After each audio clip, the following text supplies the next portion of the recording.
Hello guys, हम लोग start करते हैं आज जो है रिवीजन टूर में हम लोग आज पढ़ने वाले हैं सेकंड ऑनलाइन टेस्ट के लिए नंबर सिस्टम। ओके, यानी किस पे बेस्ड है आपके, ये बेस्ड है सेकंड ऑनलाइन टेस्ट पे। ठीक है, जो आपका सेकंड ऑनलाइन टेस्ट ऑर्गेनाइज हो रहा है। ठीक है, तो देख लेते हैं क्या क्या। देखो, बाइनरी सिर्फ अंडरस्टैंड करता है कौन, कंप्यूटर, इतना हम सभी लोग जानते हैं। आगे बढ़ते हैं। लेकिन हम लोग को डिफरेंट डिफरेंट क्या होता है, डेटा टाइप स्टोर कराना होता है। तो उसके लिए हम लोग क्या करते हैं, different types of data store करने के लिए किसका यूज करते हैं, नंबर सिस्टम का यूज करते हैं। ठीक है, जैसे number, character, picture, audio, video store करना है तो किसका यूज करेंगे, नंबर सिस्टम का। इसलिए नंबर सिस्टम इंपॉर्टेंट है। ओके, अब टेबल देख लेता हूँ नंबर सिस्टम का। ठीक है, टेबल में देख लेते हैं क्या है। टेबल में सबसे पहले क्या होता है, आपका बाइनरी होता है। बाइनरी का बेस 2 होता है। बेस का मतलब होता है ई नंबरेशन। ई नंबरेशन का मतलब होता है डिजिट को काउंट करना। जैसे इसमें 2 है, ठीक है, 0 और 1, तो कितने हो गए, 2। इसी तरह ऑक्टल, ऑक्टल कितना है, बेस 8 है। 8 क्यों है, क्योंकि 1 से 7 तो 7 हो ही जाएगा, लेकिन 0 को भी प्लस करके काउंट कर लेंगे तो कितनी डिजिट बन जाएगी, 8 बन जाएगी, तो 8 हो गया। डेसिमल, डेसिमल का जो है आपका मैथमेटिक्स में जो आप पढ़ते हो सारी की सारी मैथमेटिक्स और डेसिमल में होती है। 1 से 9 हम लोग किए तो 9 है ही है। अगर और 0 को भी ऐड कर लिया तो कितना हो गया, 10 हो गया। तो इसलिए बेस इसका कितना हो गया, 10 हो गया। बेस कितना मान लिया गया, 10 मान लिया गया। हेक्साडेसिमल में आ जाते हैं। हेक्साडेसिमल का बेस 16 होता है। देखो 0 to 9 तो सेम चलता है इनका। उसके बाद क्या होता है, जब हम 10 लिखते हैं तो 10 को ए से रिप्रेजेंट कर लेते हैं, 11 को बी से, 12 को सी से, तो इस तरह से आगे रिप्रेजेंट करते चले जाते हैं। ओके, तो ये आपका क्या हो गया, बेस 16 हो गया। ठीक है, तो आते हैं मेन कॉन्सेप्ट पे। पहला कन्वर्जन देखते हैं, डेसिमल टू बाइनरी। तो डेसिमल टू बाइनरी पे आ जाते हैं। ठीक है, डेसिमल टू बाइनरी कन्वर्जन पे हमने आपको सिंपल सा एक तरीका बताने चल रहे हैं जो आपको समझ में आ जाएगा। देखो डेसिमल का बेस कितना होता है, 10। बेस से आप पहचान लोगे, ये देखो डेसिमल का बेस कितना देखा था आपने यहाँ, 10। क्योंकि डेसिमल क्या होता है, मेन बेस होता है, इसलिए डेसिमल से कोई भी हम वर्क नहीं करते हो, चाहे एलसीएम हो यानी डिवीजन मेथड, और चाहे पोजिशनल मेथड हो। ओके, यानी भी कोई भी किसी भी काम में 10 नहीं यूज होगा, पहला तो दिमाग में अपने रख लो। ठीक है, कि 10 कहीं यूज नहीं होना है। ठीक है, ये खाली शो करेगा बस। ठीक है, तो बेस 10 क्या हो गया ये आपका, ठीक है, डेसिमल हो गया। और इधर हो गया क्या, 2। 2, 8 या 16 कोई भी नंबर आता है तो उससे होगा एलसीएम। एलसीएम मतलब डिवीजन मेथड। ओके, तो समझ में आ गया। लेफ्ट में क्या है, लेफ्ट में है 10 और राइट में है कोई भी अदर वैल्यू। 10 मतलब 10 ना हो के 10 तो होगी ही नहीं। 2, 8, 16 तो होगा क्या, एलसीएम होगा। इतना कॉन्सेप्ट में रखना है आपको। आप करोगे क्या, आप 2 से एलसीएम करोगे। एलसीएम का भी सिंपल तरीका है। अगर 2 से किसी वैल्यू को हम डिवाइड करते हैं, ठीक है, तो हमें यहाँ रिमाइंडर समझना होता है। तो अगर ऑड है तो रिमाइंडर कितना आएगा, 1 आएगा, मतलब कटेगा नहीं, एक बच जाएगा। और इवन है तो कट जाएगा, यानी रिमाइंडर 0 आएगा। तो हम नीचे से ऊपर कैलकुलेट करके लिख देंगे, तो हमारा ये आंसर मिल जाएगा। ओके, ठीक है। इधर 32 दूना 64, एक बच गया, समझ गए ही होगे। 16 दूनी 32, तरह से आधा करते चले जाओ, फटाफट आ जाएगा। अब इसके बाद क्या होता है, इसका आंसर चेकिंग कराने के लिए एक नया मेथड होता है। आंसर चेकिंग कराने के लिए क्या होता है कि हम इसको रीचेक करते हैं। तो सेम वैल्यू लिख देते हैं, उसके बाद डबल करते चले जाते हैं, 1 2 4 8 16 करके। ठीक है, और जीरो वाली वैल्यू छोड़ देते हैं, 1 को काउंट कर लेते हैं। जैसे 64 + 1 = कितना हो गया, 65 हो गया। ऐसा हम इसलिए करते हैं जीरो का, क्योंकि 2 से अगर हम किसी जीरो वैल्यू को इंटू करेंगे तब भी वो जीरो हो जाएगी। अगर 1 से इंटू कराएंगे तो सेम वैल्यू रिप्रेजेंटेड हो जाएगी। जैसे 2 × 2, और 2 को अगर जीरो से करेंगे तो जीरो हो जाएगी। ये चीज़ अभी आगे आप समझने वाले हो। ओके, ये चीज़ अभी आगे आप समझने वाले हो। डेसिमल टू ऑक्टल पे आ जाते हैं। डेसिमल टू ऑक्टल के लिए क्या किया मैंने, ये डेसिमल इधर ऑक्टल था, मैंने बताया एलसीएम ही होगा। 65 वैल्यू थी तो 8 8 कितनी बार चला गया, 64, एक बच गया। फिर 8 × 8, ये 101 आ गया। कितना आ गया, 101 आ गया। इसके बाद आ जाता हूँ हेक्सा पे। तो हेक्सा डेसिमल में भी वही काम होगा, एलसीएम ही होगा। ठीक है, एलसीएम में क्या हुआ, 16 चौको 64, एक बच गया। और नीचे से ऊपर कैलकुलेट कर लिया हमने, यानी काउंट कर लिया, तो कितना गिन के लिख दिया, 41 आ गया।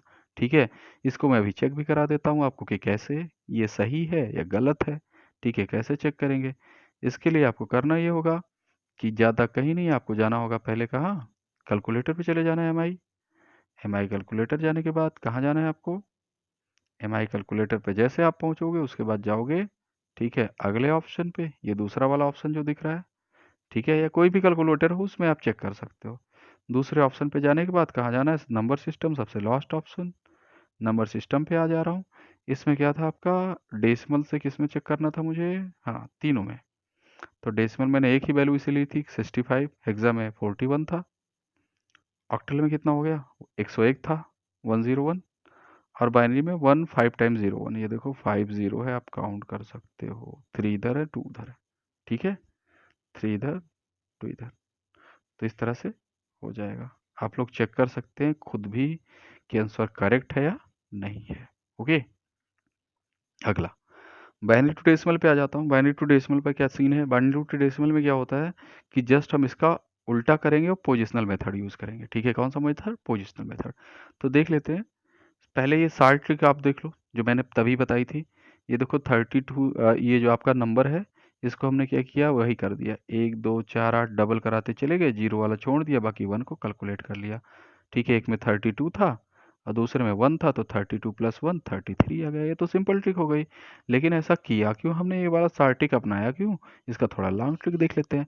अगर हम उस तरह से करते पोजिशनल मेथड के जरिए, ठीक है, ट्रिक ना अपना के, तो मुझे वह 0 1 2 करके मैं पहले काउंट करता, नंबर लिख देता, पहले बाइनरी वाला नंबर करके उसकी पोजीशन काउंट करता, और नीचे बेस 2 लिख देता। क्यों बेस 2 लिख देता, क्योंकि मैंने बताया था 10 से तो कुछ होता नहीं। ठीक है, होता किससे है, जो अदर दूसरा वाला है। ठीक है, दूसरा वाला जो नंबर है, तो अगर यहाँ पे क्या होगा, ठीक है, यहाँ पे 8 होगा, 16 होगा, तब भी क्या होगा, 10 से कोई काम नहीं होना है, होना इन्हीं लोगों से है, यानी इन्हीं दोनों तीनों से। तो हम देख लेते हैं कैसे करना है। तो देखते हैं, अब इसमें क्या किया मैंने, 2 की पावर 0 कर दी, पहला इक्वेशन लिया ये वाला, 2 की पावर 0 इंटू 1 यहाँ गया, फिर दूसरा वाला लिया 2 की पावर 1 इंटू 0, फिर तीसरा लिया, चौथा लिया, पांचवा लिया। ठीक है, इस तरह से सारे ले लिए मैंने। अब हुआ ये, तुम लोगों को इतना पता होगा कि जिसमें जिसमें इंटू है वो तो जीरो ही हो जाएगा, तो ये तो कटना ही कटना था। तो बचे पहले और आखिरी।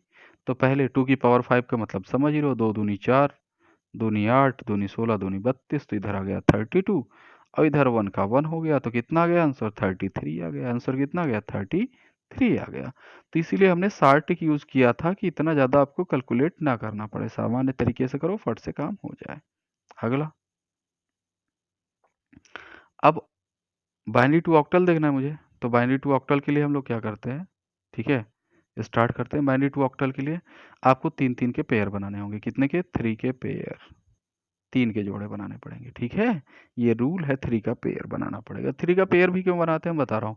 3 का पेयर इसलिए बनाते हैं कि अगर 7वें अंक से 8वां अंक आ गया या 9वां अंक आ गया, तो किस में चला जाएगा, डेसिमल में चला जाएगा। ठीक है, तो आपको 3 ही अंक रखने होते हैं, क्योंकि 3 अंक का मतलब ये देखो, 3 का ये राइट टू लेफ्ट चलता है, 1 2 4, तो 4 2 6 1 7, मतलब टोटल कितना होता है, 7 7, मतलब 7 डिजिट तक ही चलता है ना, 7 प्लस 0 इक्वल टू 8, यानी ऑक्टल।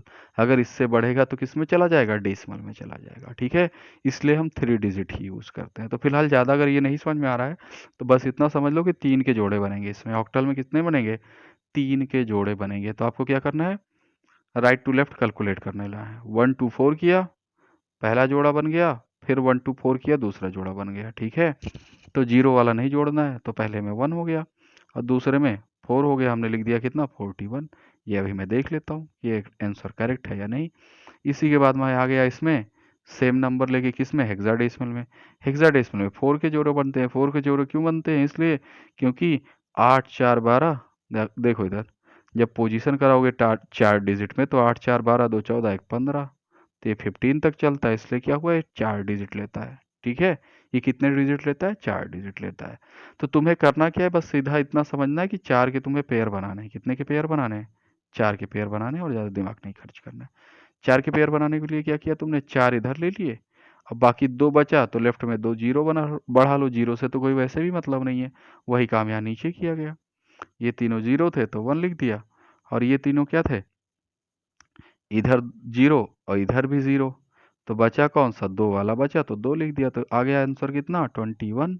आंसर कितना आ गया, 21 आ गया। अब इस आंसर को चेक कर लेता हूँ मैं कैलकुलेटर के माध्यम से भी, जिससे तुम लोग कंफर्म हो जाओ। ठीक है, यहाँ पे पहले वाले पे क्या सेट करना पड़ेगा, बाइनरी, और दूसरे पे क्या सेट करना पड़ेगा, बाइनरी के बाद ऑक्टल देखना था। 100 था, 001 था, तो पहले में 41 आ गया और दूसरे में क्या होगा, हेक्सा करता हूँ 21 आ गया, तो दोनों आंसर तो करेक्ट हैं आपके। तो मैं फिर से आ जाता हूँ अपने पोजीशन पे। ओके, अब चलता हूँ लास्ट में। ओके, लास्ट में चलने के बाद एक चीज़ खाली ध्यान रख लेना आपको कि अगर कोई आंसर जैसे 14 या 15 कुछ बड़ा होके आए तो ठीक है, ज़्यादा बढ़ जाए तो उसको ए बी सी के फॉर्म में रखना 10 के बाद, अगर वो तुम हेक्साडेसिमल में रिप्रेजेंट कर रहे हो तो। ठीक है, ये भी आगे है, देख लेते हैं नोट। 4 पॉइंट हैं। पहला, 10 से कुछ नहीं होता, ना तो डिवीजन ना तो पोजीशन। डिवीजन मतलब वही एलसीएम। ठीक है, 3 के पेयर बनते हैं किसमें, बाइनरी से ऑक्टल में। ठीक है, क्यों 3 के पेयर बनते हैं, क्योंकि 1 2 4, 4 2 6 1 7, सातवां नंबर इसका सबसे हाईयर नंबर होता है, किसका, ऑक्टल का, इसलिए क्या होता है 4 2 6 1 7 बनता है। ठीक है, दूसरा, हम लोग क्या यूज करते हैं, बाइनरी से जब हेक्सा में करते हैं तो क्या होता है, 4 के जोड़े बनते हैं। 4 के जोड़े क्यों बनते हैं, 1 2 4 8, 8 4 12, 2 14, 1 15, क्योंकि इसका बेस क्या होता है, 15 होता है। समझ गए, इसलिए होता है। आगे देख लेते हैं, यानी 15 डिजिट से आगे नहीं बढ़ने देता। ठीक है, क्योंकि जीरो जुड़ जाता है तो क्या होता है, 16 हो जाता है। जीरो जुड़ जाता है तो क्या हो जाता है, 16 हो जाता है। इसके बाद आगे आ जाते हैं, ये देखो, आपको 9th डिजिट के बाद, ठीक है, हेक्साडेसिमल में जब 10 लिखते हो तो ए लिखना है, 11 B, C12, D13, E14, F15, इसी फॉर्मेट में लिखना है। ओके, तो आई होप तुम लोगों को ये वीडियो पसंद आया होगा। ठीक है, और इसकी एक बार प्रैक्टिस कर लेना, पीडीएफ नोट्स में एक बार भेज चुका हूँ, अगर चाहोगे तो मैं फिर से भेज दूंगा। Okay, thank you.